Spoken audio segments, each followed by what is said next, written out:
अस्सलाम वालेकुम Nadreen, alert 27 news के साथ मैं हूं आपका मेज़बान उमर अली। नादरीन, आज हम करप्शन के ऊपर बात करेंगे।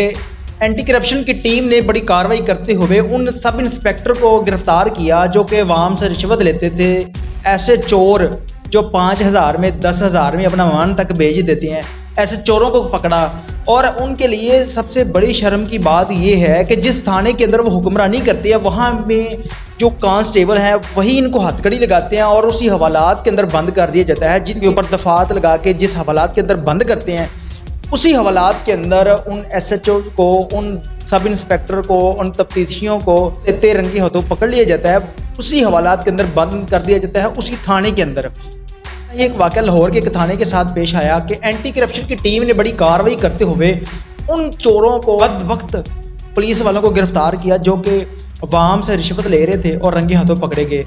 एंटी करप्शन की जो टीम है ये कार्रवाई कुछ इस तरीके से करती है कि जब इनके पास कोई कंप्लेन आती है तो उसके बाद ये करते कुछ यूँ हैं कि जो बंदा रिश्वत देने वाला है उनकी तरफ से एक डिप्टी डायरेक्टर जो है एंटी करप्शन का, उसको एक एप्लीकेशन दी जाती है। उसके बाद ये सारा प्रोसीजर होता है। कुछ चीज़ें और हैं जो मैं आप लोगों को नहीं बता सकता।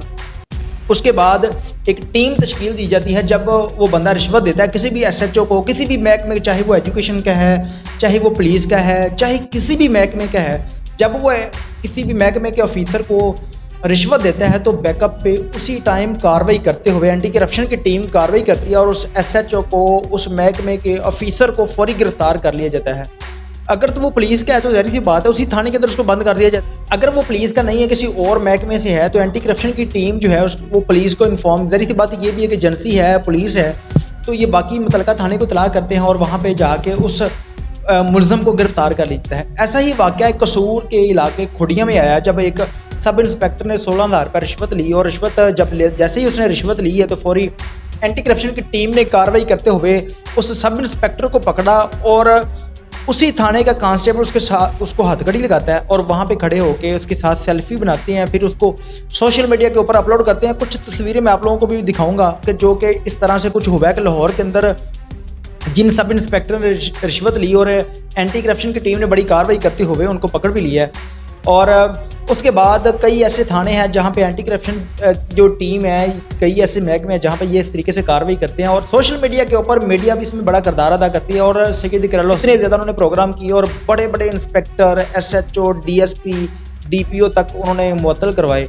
लेकिन मेरा बात करने का मकसद सिर्फ है और वीडियो बनाने का मकसद सिर्फ और सिर्फ ये है कि हम लोग इसके ऊपर कुछ इस तरह से बात करना चाहते हैं कि जब इनको रिश्वत लेते रंगे हाथों पकड़ लिया जाता है तो उसके बाद होता कुछ ये है कि फौरी तौर पर इनको सस्पेंड कर दिया जाता है। चाहे वो SHO है, चाहे वो DSP है, SP है, कोई भी किसी भी महकमे का कोई ऑफिसर है, फौरी उसको सस्पेंड कर दिया जाता है। लेकिन सस्पेंड होने के बाद होता कुछ यूँ है कि ये लोग जो ये जराइम पेशा लोग जो हैं तकरीबन 1 साल तक, 2 साल तक, 6 माह तक सस्पेंड रहते हैं, मुअत्तल रहते हैं। उसके बाद ये रिश्वत दे के बहाल हो जाते हैं और दोबारा उस पोस्ट पे आते हैं तो इनको जितनी देर तक इनके ऊपर केस चलता है वो सारी की सारी तनख्वाहें इनको दोबारा वापस मिल जाती हैं और एक साथ मिलती है, चाहे किसी का 10 लाख बन जाए, चाहे किसी का 5 लाख बन जाए।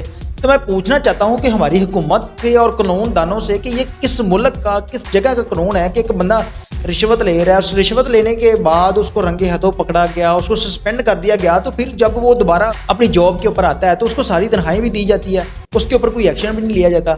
तो इस तरह हमारे मुल्क के अंदर क्राइम की शरह बढ़ेगी ना कि कम होगी। और इस तरह के जराइम पेशा लोग जो महकमा, पुलिस का एक महकमा ऐसा महकमा है जो कि जितने भी महकमे उन सबको डील करता है। हमारे साथ कोई जुल्म ज़्यादती हो जाए, हमारे ऊपर कोई आफत आ जाए, किसी भी किस्म का कोई जुल्म ज़्यादती हो जाए तो हम अपनी मदद लेने के लिए पुलिस के पास जाते हैं कि हमारे साथ ये जुल्म हो रहा है, हमारे साथ ये ज़्यादती हो गई है।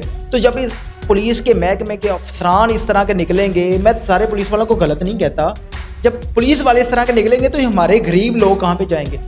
गरीब लोगों का अल्लाह के अलावा तो कोई है ही नहीं। अल्लाह ने इन लोगों की ड्यूटियाँ लगाई हैं जो कि ये रिश्वत लेके, रामखोरियाँ करके इन लोगों के पैसे भी खाते हैं और जब ये पैसा ले जाके अपनी औलाद को खिलाते हैं तो ज़ाहिर सी बात है इनकी औलाद भी इनकी फर्माबरदार तो नहीं निकलेगी। और जब ये बुढ़ापे में आगे इनको मौत आती है तो ऐसी मौत आती है जिनका इन्होंने कभी तसव्वुर भी नहीं किया होता। तो मेरी उन तमाम अफसरान से गुजारिश है कि ये वक्त आने से पहले सोच लें। हम एक इस्लामी मुल्क के अंदर रहते हैं, इस्लाम हमसे ज़्यादा कोई समझता नहीं है। ज़ाहिर सी बात है हम मुसलमान हैं, हम इस चीज़ को अच्छी तरह से समझते हैं कि अल्लाह के कानून के अंदर जो रिश्वत लेता है उसकी सज़ा क्या है, जो लोगों के ऊपर जुल्म करता है उसकी सज़ा क्या है। जब हम सब कुछ जानते हुए लोगों के ऊपर जुल्म करेंगे, जब हम सब कुछ जानते हुए लोगों से रिश्वत लेंगे, तो फिर अल्लाह कभी भी हमें माफ़ नहीं करेगा। हमारे ऊपर जो मुसीबतें आती हैं, आफतें आती हैं, पिछले दिनों मुल्क के अंदर सैलाब आया, मुल्क का 70% हिस्सा डूब गया, लोग घरों बेघर हो गए, लोगों के पास अपने घर नहीं रहे। तो मैं ये समझता हूँ इसका ज़िम्मेदार हम खुद हैं, इसका कोई और ज़िम्मेदार नहीं है।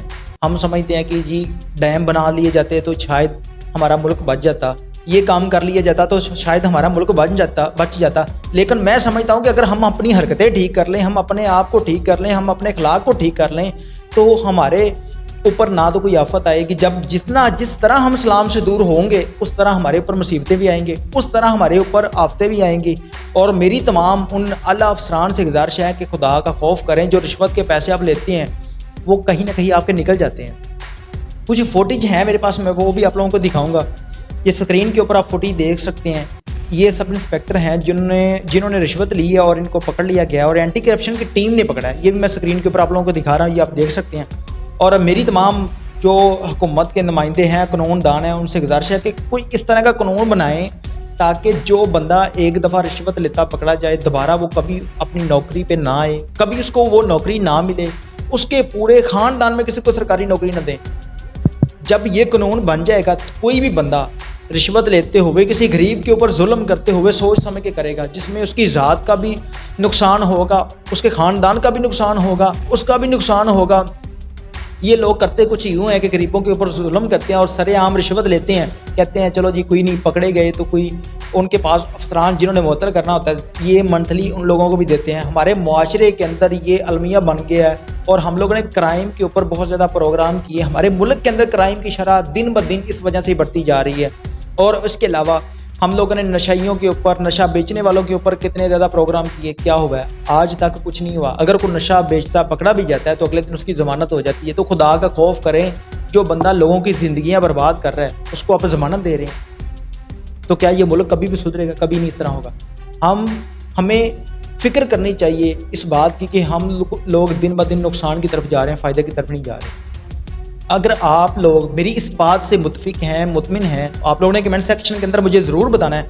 अगर आप लोगों के पास कोई भी इस तरह की इन्फॉर्मेशन है, कोई भी इस तरह का काम हो रहा है, तो आप वीडियो बना के व्हाट्सएप का नंबर मैंने नीचे दे दिया, आप व्हाट्सएप के ऊपर सेंड करें और हम इंशाल्लाह इनके ख़िलाफ़ आवाज़ उठाएँगे। वो गरीब लोग जिनकी कोई ऑफिसर बात नहीं सुनते, पुलिस वाले बात नहीं सुनते, वो हमारे साथ रब्ता करें। हम इंशाल्लाह जहाँ तक हो सका हर उस गरीब की आवाज़ बनेंगे जिनको इस माशरे के अंदर वो इज़्ज़त नहीं दी जाती, जो कि एक आम इंसान को एक आम इंसान की हैसियत से इज़्ज़त उनको मिलनी चाहिए। जो कि पैसों वालों को इज़्ज़त दी जाती है वो इज़्ज़त उनको नहीं मिलती। इसके साथ ही अपने मेज़बान उमैर अली को इजाज़त दीजिए और देखते रहिए अलर्ट 27 न्यूज़। अल्लाह ने